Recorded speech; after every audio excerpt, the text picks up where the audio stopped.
Welcome to Kenton's videos. Enjoy the video. You start by making sure WhatsApp can access your device location. Go to App Permissions and allow location. Once done, open the chat where the live location will be shared or received. Tap the attach icon, paperclip on Android, plus on iOS, and select location. This step prepares both sender and receiver for the live stream. It's essential because without permission, location won't update. Now you're ready to request or send a live location. Do not leave the permissions screen. If you're sending, choose Share Live Location and pick a duration, 15 minutes, 1 hour, or 8 hours, so others can follow you in real time. You can add a comment before sending. This helps context.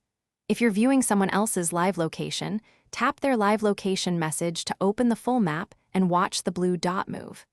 Make sure to use zoom and satellite toggles to get the best view, and allow background location if you need continual updates when the app isn't foregrounded.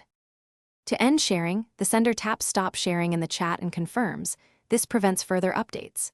If tracking is intermittent, check background location permission, battery saver settings, and mobile data or Wi-Fi. These commonly interrupt live updates.